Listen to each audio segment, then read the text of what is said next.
오늘 우리에게 주시는 말씀은 출애굽기 18장 1절에서 12절입니다. 출애굽기 18장 1절에서 12절의 말씀을 제가 읽도록 하겠습니다. 출애굽기 18장 1절에서 12절 말씀입니다.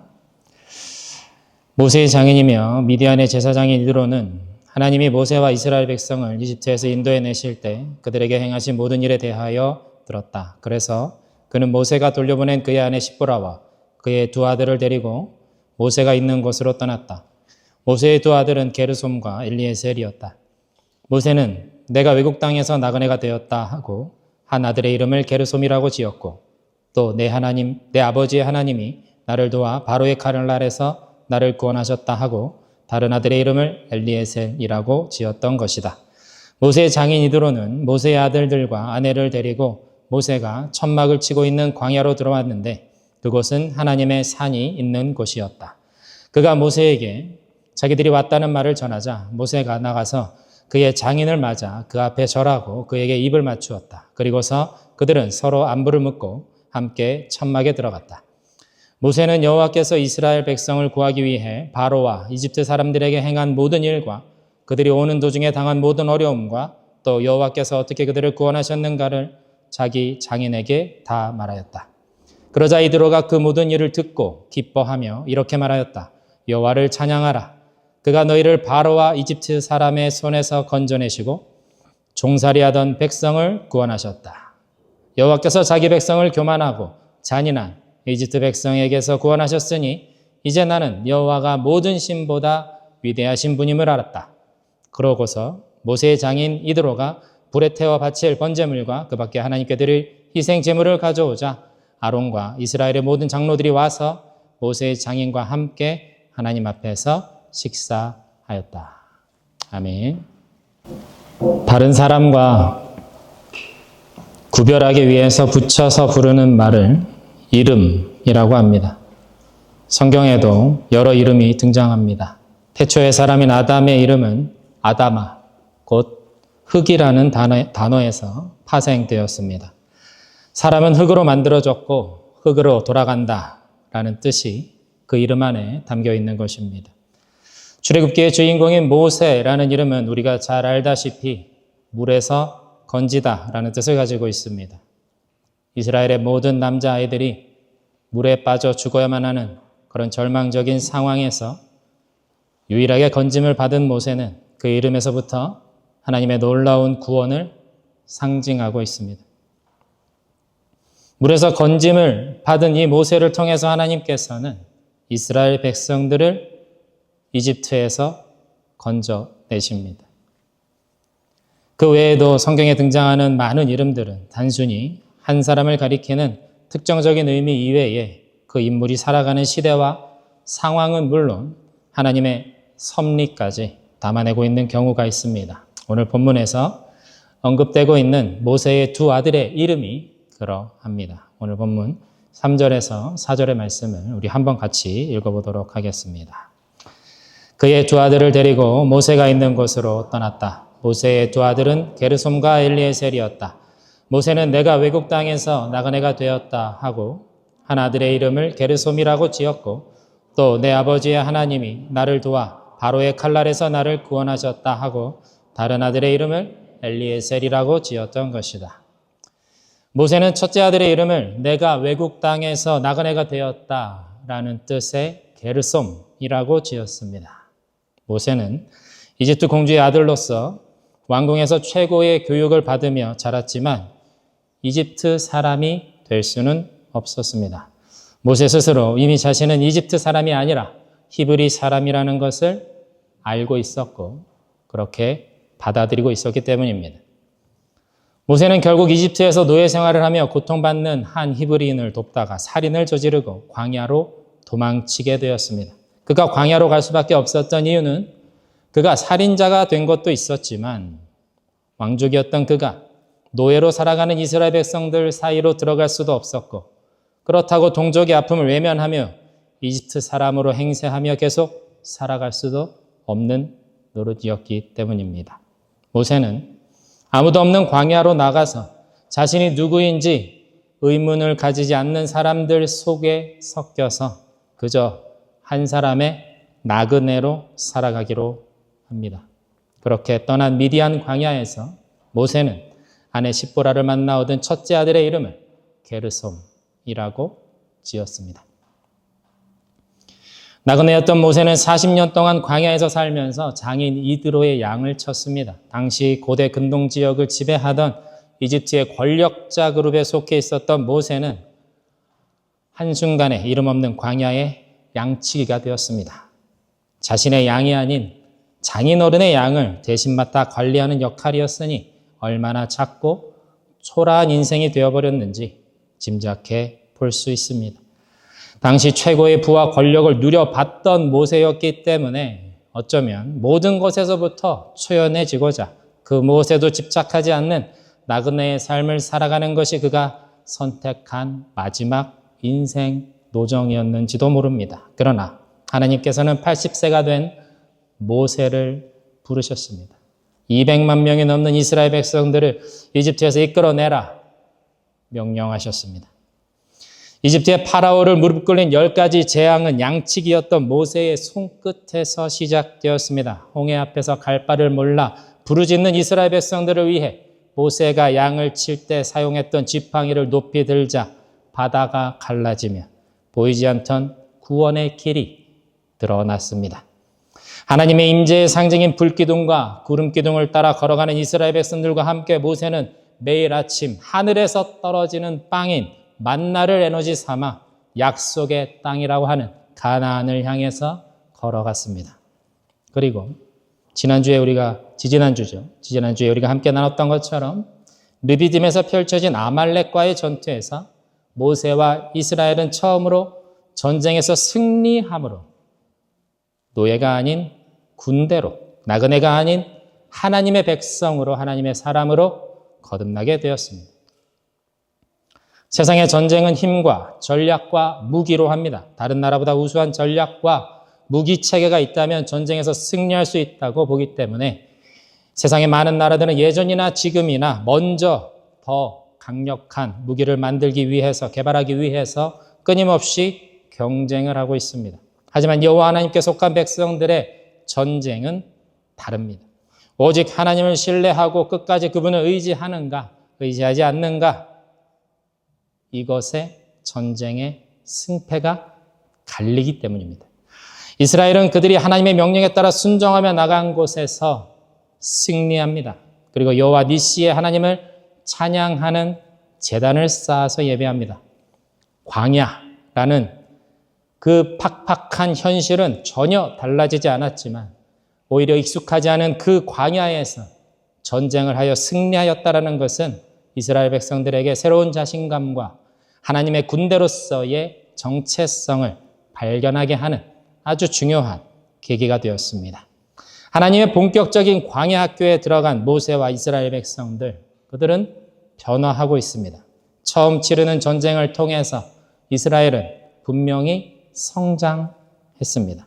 전쟁을 치르는 그 과정, 승리를 거머쥐는 그 어렵고 복잡한 상황, 그러한 것들을 이겨내는 것을 통해서 이스라엘은 마침내 하나님을 경험하고 세상 가운데 승리하며 성장하게 되었습니다. 이 시대를 살아가는 우리 삶 속에서 치열한 영적인 전쟁은 계속해서 일어납니다. 내가 원하든 원하지 않던 간에 영적인 아말렉들의 공격은 하나님 나라를 향해 나아가는 우리 각 사람들을 향해서 끊임없이 쉬지 않고 달려듭니다. 영적인 전쟁을 치르기 전에는 언제나 두려움과 피로감이 몰려옵니다.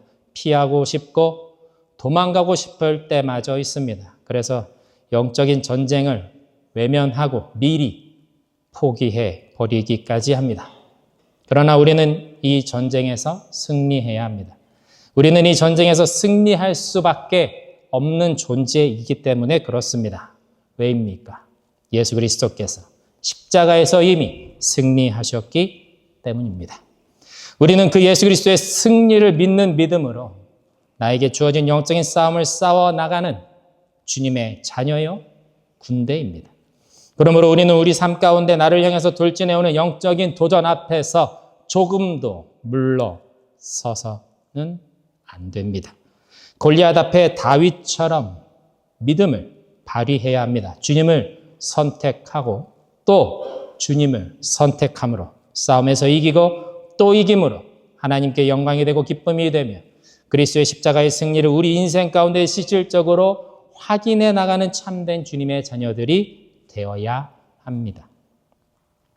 주님께서 우리를 광야의 이스라엘 백성들처럼 그렇게 승리하는 자들로 만들어 가기를 원하십니다.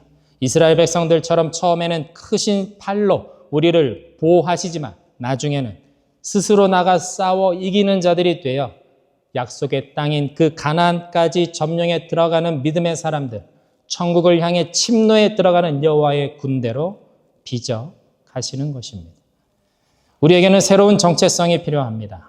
영적인 싸움에서 승리할 줄 아는 자들이 가지는 이 시대의 새로운 영적인 군대로서의 정체성이 필요합니다. 영적인 야성이 있고 승리에 대한 목마름이 있고 세상적인 방식이 아닌 예수 그리스도의 십자가와 그 부활의 능력으로 승리하는 것이 무엇인지 알고 맛보며 살아내는 것, 그 과정을 즐겨내는 자들, 그러한 자들이 이 시대에 필요하다라는 것입니다. 이 승리가, 예수 그리스도의 승리가 우리를 참된 믿음으로 이끌어가고 참된 구원으로 이끌어간다라는 것입니다. 영적 싸움에서 이기는 예수 그리스도의 능력을 직접 경험하고 맛보는 은혜가 저와 여러분들의 삶 가운데 일어나기를 축원드립니다. 믿음의 싸움을 싸워내고 말씀과 기도로 승리하며 살아가는 저와 여러분들이 되시기를 주님의 이름으로 축원드립니다. 이스라엘이 르비딤에서 벌어진 전쟁에서 승리했습니다. 온 진영이 기쁨에 차 있을 때 모세에게 한 손님이 찾아옵니다. 바로 모세의 장인 이드로가 모세의 두 아들과 아내 시보라와 함께 모세를 찾아온 것입니다. 오늘 본문 5절 말씀인데요. 우리 한번 같이 읽겠습니다. 시작. 모세의 장인 이드로는 모세의 아들들과 아내를 데리고 모세가 천막을 치고 있는 광야로 들어왔는데 그곳은 하나님의 산이 있는 곳이었다.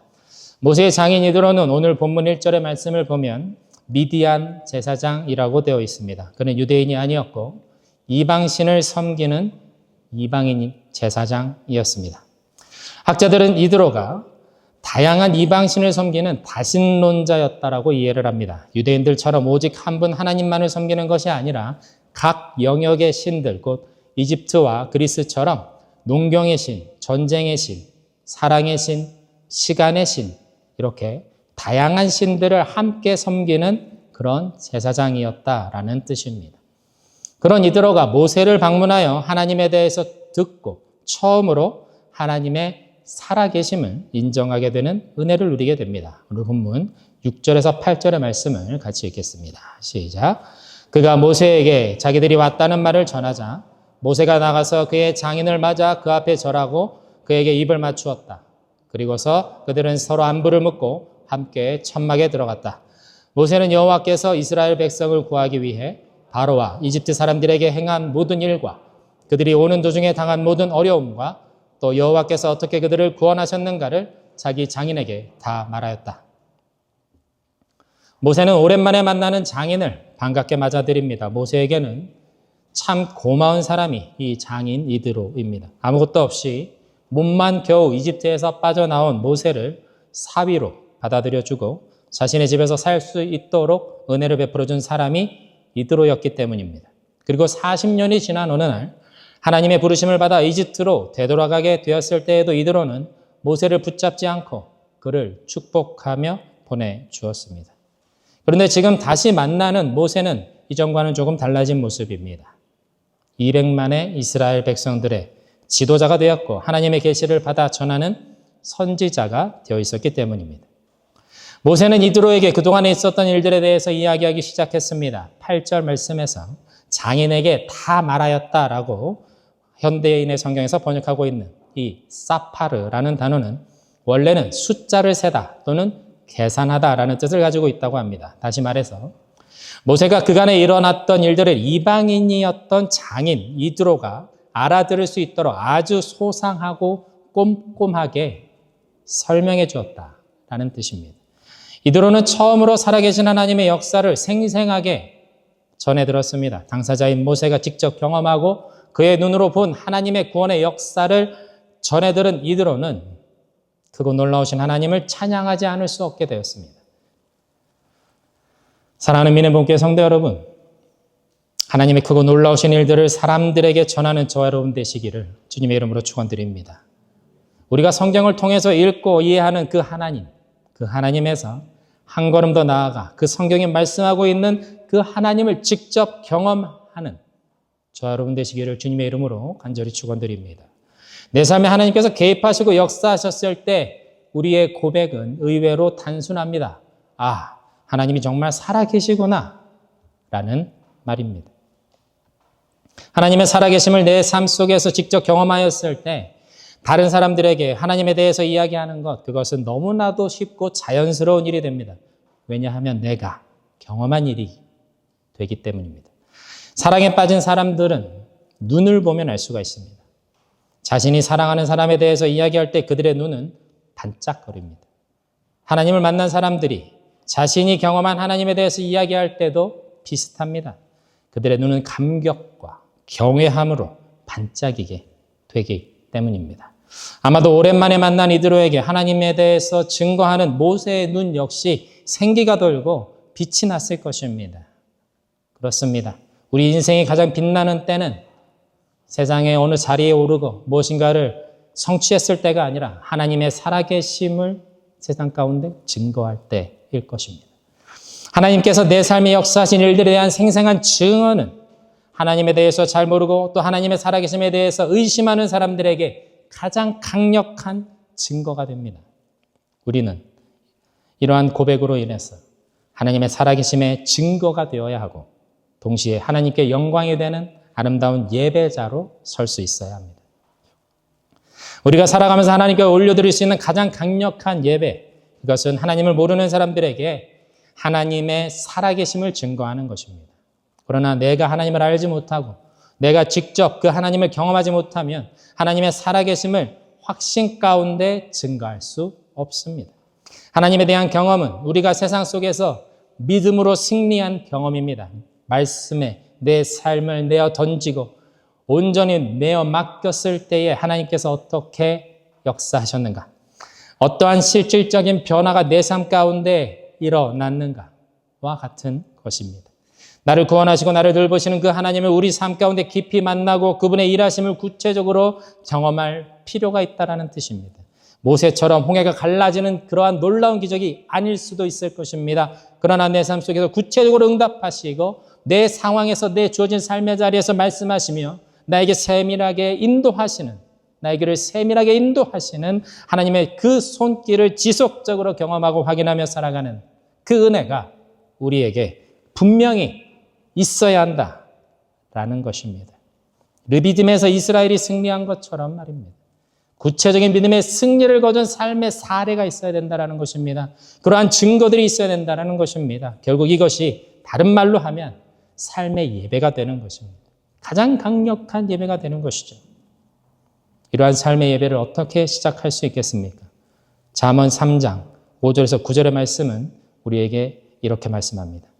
너의 마음을 다하여 주님을 의뢰하고 너의 명철을 의지하지 말아라. 내가 하는 모든 일에서 주님을 인정하여라. 그러면 주님께서 내가 가는 길을 곧게 하실 것이다. 스스로 지혜롭다고 여기지 말고 주님을 경외하며 악을 멀리하여라. 그러면 이것이 내 몸에 보약이 되어 상처가 낫고 아픔이 사라질 것이다. 너의 재산과 땅에서 얻은 모든 첫 열매로 주님을 공경하여라. 그러면 너의 창고가 가득 차고 너의 포도주 통에 햇 포도주가 넘칠 것이다. 매일의 삶 속에서 하나님을 의지하고 그분을 인정하는 것이 그 시작입니다. 우리의 명철과 지혜와 지식을 의지하지 않고 우리가 하는 모든 일에서 모든 영역에서 하나님을 인정하며 살아가는 것이죠. 그렇게 하나님을 인정하며 살아갈 때에 겸손히 그분을 바라며 그분의 도우심을 기대하는 것이 내 삶 속에서 계속되고 완전해지며 흔들리지 않는 어느 지점에 이를 때에 하나님께서 받으시고 그때부터 비로소 개입하십니다. 책임지십니다. 역사하시는 그 시작점이 된다는 것입니다. 그 길을 곧게 하신다. 내 몸에 상처가 낫고 아픔이 사라지며 너의 창고가 가득 차는 은혜와 축복이 임할 것이다 라고 하나님께서 우리에게 약속해 주시고 계시지 않습니까?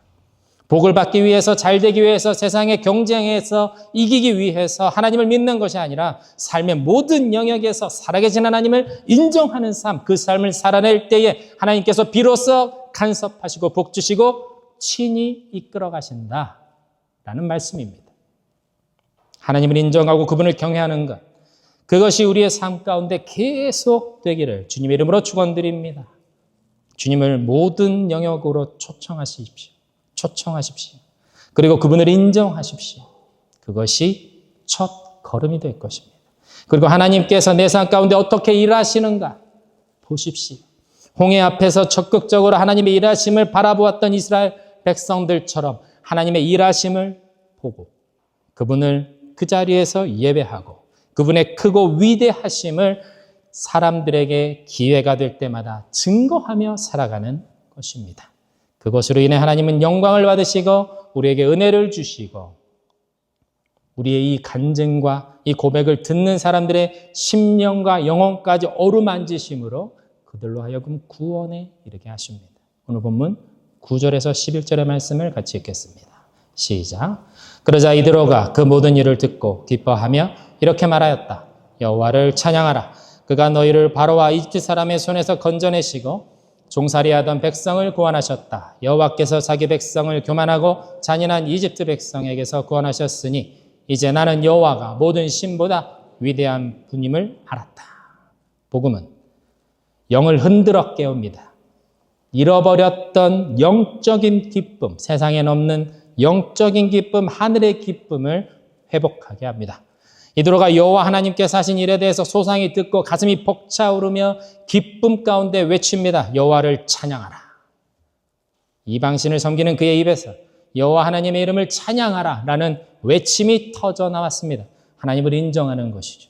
유일하신 하나님, 왕 되신 하나님 여호와를 향한 그 찬양이 이방신을 섬기는 제사장 이드로의 입에서 흘러나왔습니다. 그리고 그 역시 고백합니다. 이스라엘을 이집트 사람의 손에서 구원해내신 하나님이 모든 신보다 위대하신 분임을 이제 알았다라고 그가 자신의 입술로 고백합니다. 이러한 놀라운 고백이 우리 가운데 넘쳐나기를 주님의 이름으로 축원드립니다. 우리의 경험, 하나님을 만나고 그분이 우리 삶을 변화시켰던 그 모든 일에 대해서 누군가에게 내가 이야기할 때에 듣는 사람들이 왕 되신 하나님 앞에 엎드려 예배하며 그분을 경배하는 놀라운 은혜가 일어나기를 주님의 이름으로 축원드립니다. 그 하나님의 영광과 권위가 우리 각 사람의 입술 가운데 부어짐으로 말미암아 하나님의 크고 놀라우신 일을 증거하며 선포하는 아름다운 주님의 자녀들이 다 되시기를 주님의 이름으로 축원드립니다. 모세의 첫째 아들의 이름이 게르솜, 내가 외국 땅에서 나그네가 되었다 였습니다. 비참하고 괴로운 시절을 지나던 모세가 지은 이름이었습니다. 그러나 이집트를 떠나오면서 둘째 아들의 이름은 전혀 다른 의미가 됩니다. 엘리에셀, 내 아버지 하나님이 나를 도와 바로의 칼날에서 나를 구원하셨다입니다.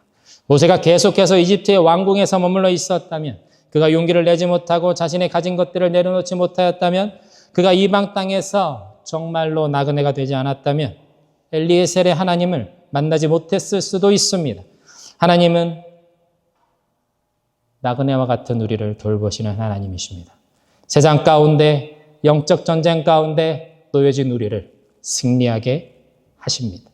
그리고 우리로 하여금 하나님의 살아계심을 세상 가운데 나타내 보이는 자로 우리를 부르십니다. 나그네 같은 우리 인생길 가운데 엘리에셀의 하나님이 되기 원하시는 하나님, 그분은 우리를 부르셔서 그분의 살아계심을 증거하는 주님의 자녀로 삼으셨습니다. 그 부르심을 따라서 충성된 삶을 이 땅 가운데 힘있게 살아내시는 저와 여러분 모두가 다 되시기를 주님의 이름으로 축원드립니다. 이 시간 함께 주신 말씀 가지고 잠깐 기도하면 좋겠습니다.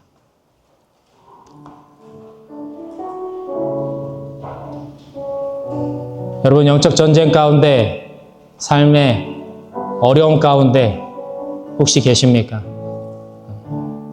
평안한데 마음의 불안함과 낙심이 계속 나를 흔들고 있습니까? 승리하는 여러분 되시기를 축원합니다. 하나님, 내가 말씀을 붙잡습니다. 승리하는 자로 세워주십시오. 세상적인 방식이 아닌 하나님의 방식으로 승리하는 법을 깨닫는 우리가 되게 하여 주십시오. 하나님의 살아계심을 경험하게 하여 주십시오.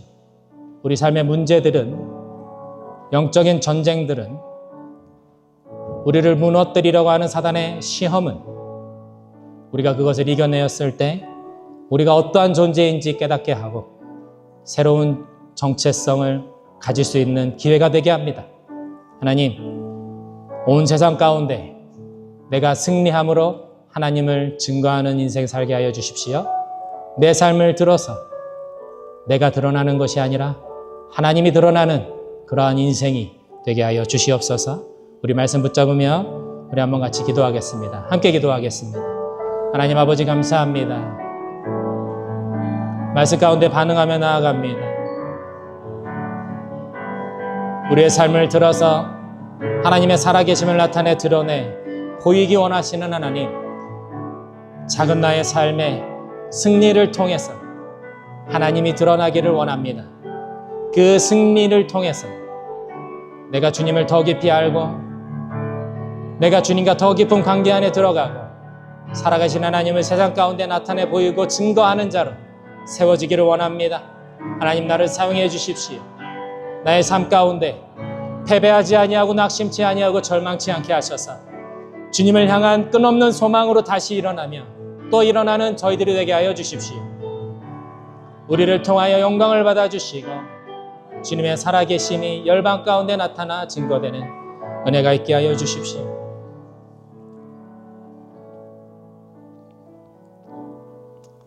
하나님 감사합니다. 영적인 도전 앞에 무릎 꿇지 않는 우리들이 되기를 원합니다.